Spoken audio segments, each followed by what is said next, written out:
السلام علیکم. قاسم علی شاہ فاؤنڈیشن کے ہیلتھ سیگمنٹ میں آپ سب کو خوش آمدید. میں ڈاکٹر اے آر ماڈا. ناظرین, امید کرتے ہیں آپ سب خیریت سے ہوں گے. آج کا جو ٹاپک ہم لے کے آئے ہیں وہ کارڈک ہیلتھ ہے کہ آج کل ہم دیکھ رہے ہوتے ہیں کہ بہت ساری لوگ جو ہے وہ سڈن کارڈک اریسٹ کی وجہ سے موت کا شکار ہو جاتے ہیں, اور ایک اندازے کے مطابق کارڈک اریسٹ تقریباً 2 لاکھ سے زیادہ پاکستان میں مریض اس کا شکار ہیں.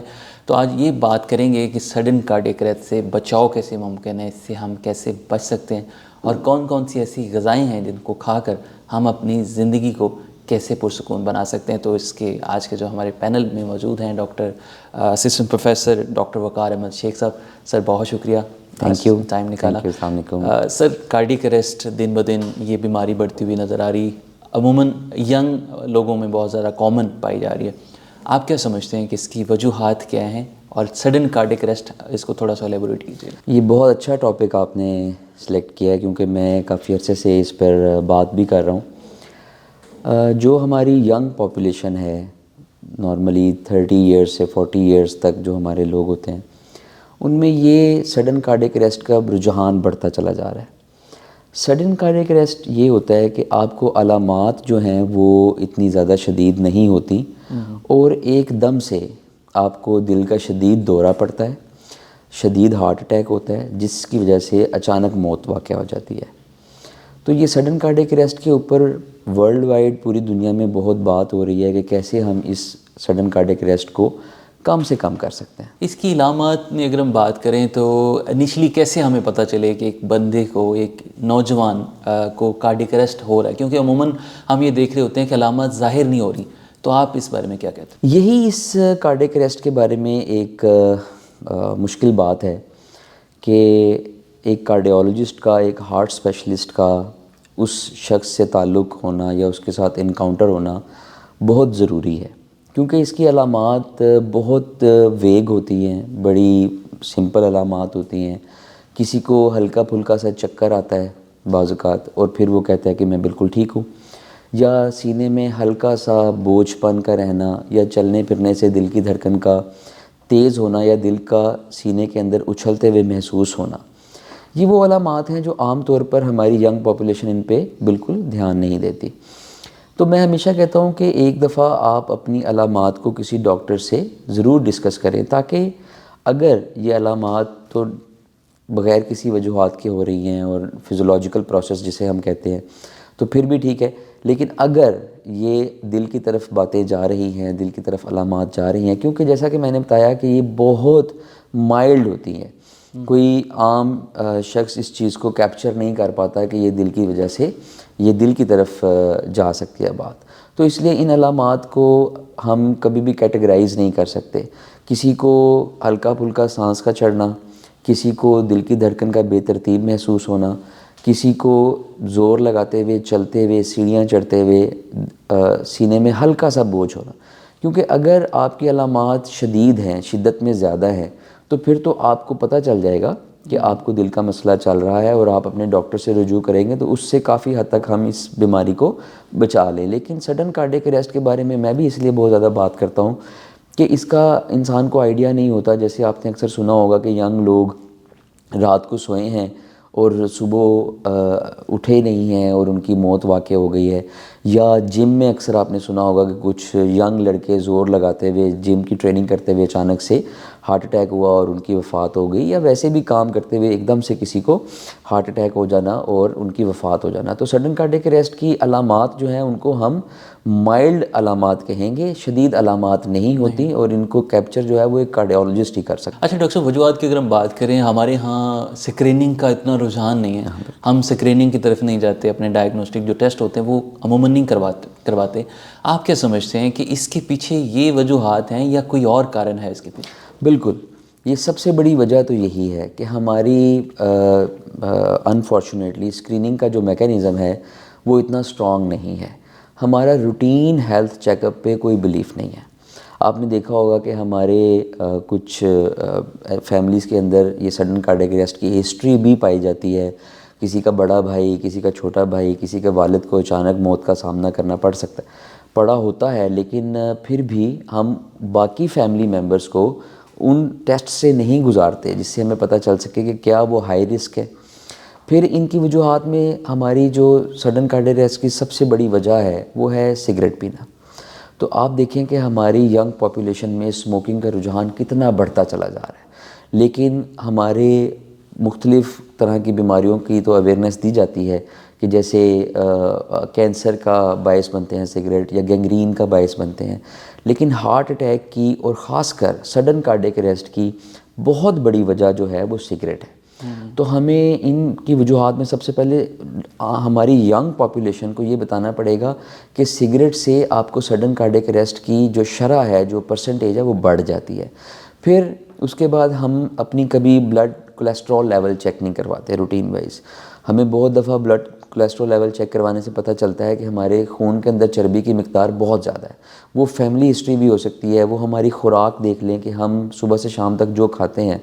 پہلے ہمیں یہ ہوتا تھا کہ ہم خالص چیز کھا رہے ہیں یا ملاوٹ شدہ کھا رہے ہیں، لیکن اب حالات اس نہج پہ پہنچ چکے ہیں کہ ہمیں یہ بھی کنفرم نہیں ہے کہ جو چیز ہم کھا رہے ہیں وہ چیز وہ ہے بھی یا نہیں ہے بھی ہے کہ دودھ بھی پتہ نہیں دودھ ہے بھی یا نہیں ہے، انڈے ہیں، انڈے کس چیز کے کیمیکلز کے بارے میں مختلف طرح کی وجوہات ہیں. آج ہمارا وہ مقصد نہیں ہے ان پہ بات کرنا، لیکن ہماری خوراک جو ہے وہ ہمیں اس سڈن کارڈیک اریسٹ کی طرف لے کے جا رہی ہے، کیونکہ اس میں کولیسٹرول کی مقدار بہت زیادہ ہے. ہماری ینگ پاپولیشن آپ دیکھیں مارکیٹس میں جا کے، فوڈ اسٹریٹس میں جا کے، کہ رات کے وقت پوری کی پوری ہماری نوجوان نسل جیسے ریسٹورانٹس پہ بیٹھی ہوتی ہے اور وہاں فاسٹ فوڈ چل رہی ہے، کڑھائیاں چل رہی ہیں، ان میں جو گھی استعمال ہو رہا ہے ان کی کوالٹی کا، کوانٹٹی کا ہمیں کوئی احساس نہیں ہوتا. اور تیسرے نمبر پہ فیملی ہسٹری، کہ اگر کسی بھی فیملی کے اندر کوئی بھی دل کا عارضہ موجود ہے تو یہاں بہت حد تک چانسز ہوتے ہیں کہ باقی فیملی ممبرز کو بھی وہ پرابلم ہو.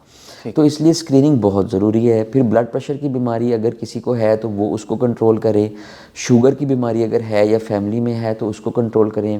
تو یہ ساری وجوہات جو ہیں یہ الٹیمیٹلی آپ کو ایک پرون کرتی ہیں ہارٹ اٹیک سے اور پریڈومیننٹلی سڈن کارڈیک اریسٹ سے. ڈاکٹر صاحب یہ تو ضروری ہے ہیلتھ کے پیرامیٹرز کو دیکھ کے چلنا اور کھانے کی روٹین اور صحت کے باقی جو اعضاء ہیں ان کو دیکھ کے ہم کھانے. یہ بتائیں کہ اگر ایک پیشنٹ ہے یا ایک فرد جس کو ہارٹ اٹیک ہو گیا، کارڈیک سڈن ہارٹ اٹیک ہوا، تو اس کو ہم کیسے مینیج کیسے کر سکتے ہیں؟ فرسٹ ایڈ ہم کیسے دیں؟ Very good question. اب ایک پیشنٹ آپ کے سامنے کولیپس کر گیا، بے ہوش ہو گیا، سب سے پہلے تو میں جو آپ کے توسط سے پوری ہماری جو دنیا ہے اس کو میسیج دینا چاہوں گا، خاص کر پاکستانی قوم کو، کہ اگر کوئی آپ کے سامنے بے ہوش ہوا ہے تو اس کے منہ میں پانی ہرگز نہ ڈالے.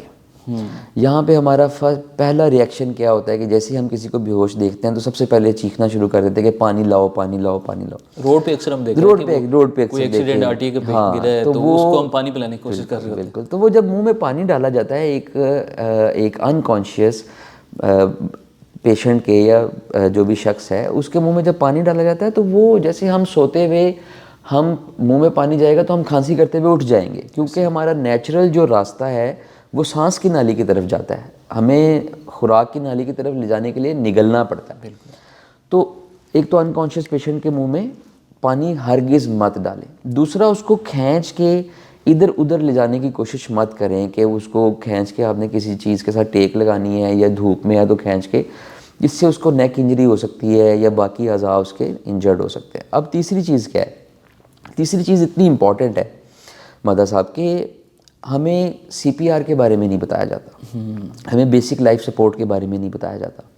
حالانکہ اب فارن کنٹریز عام لوگوں کو، بائی اسٹینڈرڈ کو، جو کہ ہمارے ارد گرد لوگ گھوم پھر رہے ہوتے ہیں، ان کو اب ٹریننگ دینا شروع کر دیا انہوں نے کہ اگر آپ کے پاس کوئی پیشنٹ کولیپس کر گیا ہے، اس کو سڈن کارڈیک اریسٹ ہو گیا ہے تو فوراً سے اس کا سی پی آر شروع کر دیں. جو سی پی آر ایک ڈاکٹر کرتا ہے وہ ڈیفرنٹ ہوتا ہے، جو آپ کا بائی اسٹینڈر ہوتا ہے، راہگیر جو ہوتا ہے آپ کے پاس سے گزر رہا ہے، وہ کم از کم آپ کو چیسٹ کمپریشنز دینا شروع کر دے اور ماؤتھ ٹو ماؤتھ بریتھ. وہ چیسٹ کمپریشنز جیسا کہ آپ پوچھنا چاہ رہے ہیں میں سمجھ گیا ہوں کہ وہ چیسٹ کمپریشنز اتنی ہونی چاہیے کہ ان کی جو چھاتی ہے وہ سیدھا لیٹا ہو، جو انکانشیس پیشنٹ ہے اس کی چھاتی آدھی، یعنی کہ اس چھاتی کا جو دباؤ ہے وہ پوری چھاتی کی جو وڈتھ ہے اس میں آدھی ڈپ کرے اور پھر اس کو چھوڑیں، پھر آدھی ڈپ کرے پھر اس کو چھوڑیں. یہ پروفیشنل لوگوں کے لیے بات نہیں کر رہا، میڈیکل پروفیشنلز کے لیے، وہ ہماری ٹرمینالوجیز ڈفرینٹ ہے. لے بین کے لیے ہے کہ اس چیسٹ کو وہ اتنا دبائے کہ وہ ہاف میں جائے اور پھر چھوڑیں، اور 20 25 30 دفعہ دبانے کے بعد ایک دفعہ منہ سے منہ، ماؤتھ ٹو ماؤتھ بریدنگ بھی دے، اس کو سانس بھی دے.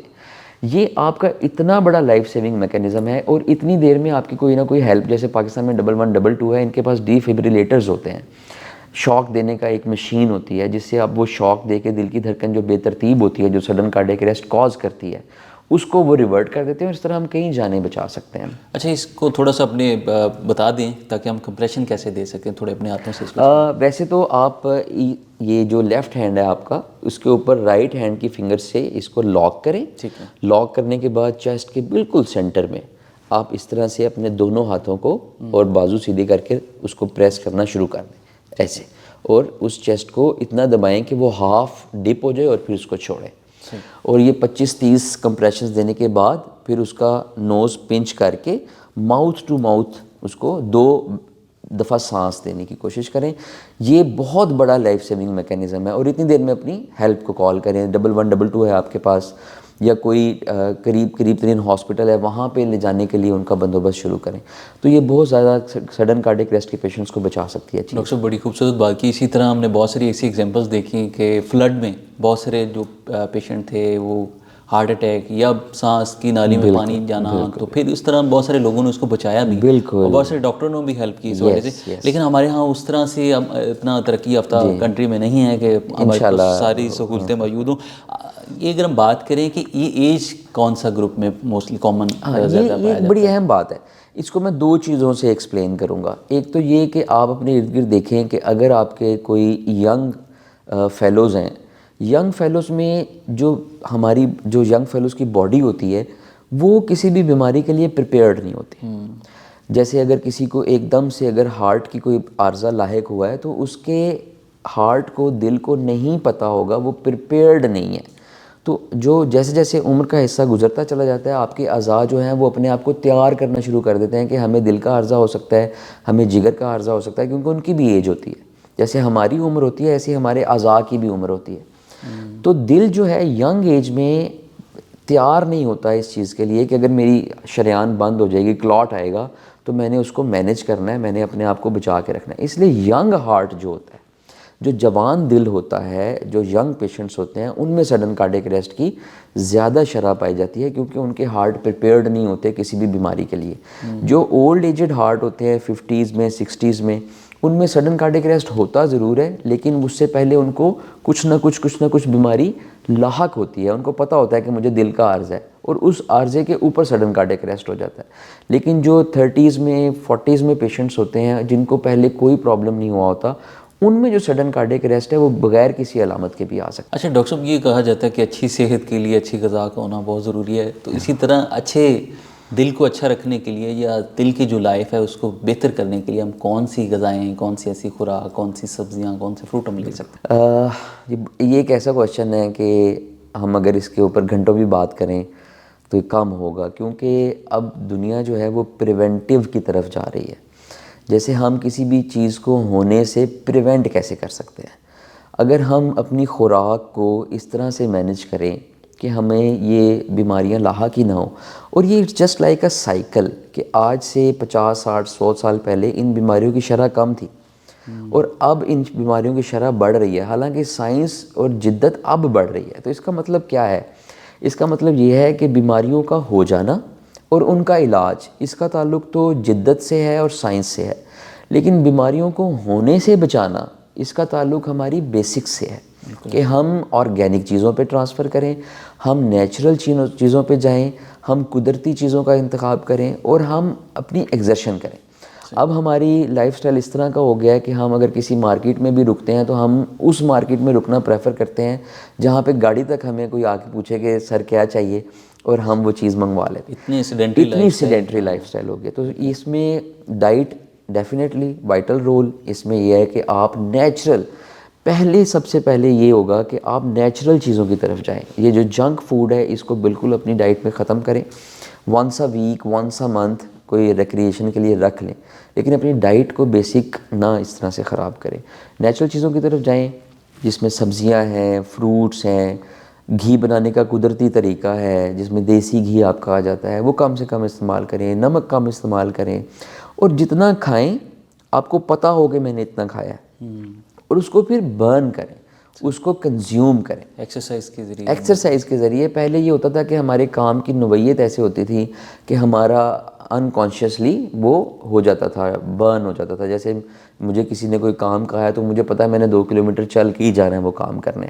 اب چونکہ ہم ہر چیز کو آسان سے آسان طریقہ, آج میں جب آتے ہوئے میں دیکھ رہا تھا کہ اگر ہم پہلے گاڑی کا جو ونڈو ہے وہ ہینڈل گھما کے بھی کھول لیتے تھے تو کوئی اس میں اتنا بڑا مسئلہ نہیں تھا. لیکن اب بٹن پہ ہم آ چکے ہیں. ہم وہ گاڑی سلیکٹ کرتے ہیں جس میں بٹن پہ شیشہ اس کا ونڈو نیچے ڈاؤن جاتی ہو. تو اس لیے یہ ہمارا لائف سٹائل اس لیے اتنا سیڈنٹری ہوگا کہ ہمیں پھر ایفرٹ کر کے ایکسرسائز کرنی پڑے گی, جس کے لیے ہمیں صبح اٹھنا پڑے گا, پارک میں جانا پڑے گا, واک کرنی پڑے گی, جم جوائن کریں, وہاں پہ واک کریں. آپ جب آفس جاتے ہیں تو قریب ترین پارکنگ نہ ڈھونڈیں, دور پارکنگ ڈھونڈیں تاکہ آپ کو گاڑی لگا کے پیدل چل کے آنا پڑے, اور چھٹی جب آپ کا آف ٹائم ہو تو پیدل چل کے جانا پڑے. تو برن کریں, ایکسرسائز کریں. یہ پھر آہستہ آہستہ آہستہ آہستہ آپ کو پریونشن کی طرف جاتی ہے. اور سب سے بڑی بات کہ جو سامنے آبویس چیزیں ہیں جو نظر آ رہا ہے کہ ان سے بیماری ہو سکتی ہے, جس میں اسموکنگ, سگریٹ پینا سر فہرست ہے, اور چکنے کھانا, ان سے تو ہم بچیں نا, باقی پھر لائف سٹائل موڈیفیکیشن پہ آ جاتا ہے. تو جی جناب, ہمارے ساتھ موجود تھے اسسٹنٹ پروفیسر ڈاکٹر وقار احمد شیخ, جو کہ اپنی قیمتی آراء سے ہمیں آگاہ کر رہے تھے. امید کرتے ہیں آج کا شو آپ کے لیے بہت مفید ثابت ہوگا. اپنے میزبان ڈاکٹر اے آر ماڈا کو اجازت دیجیے. اللہ نگہبان.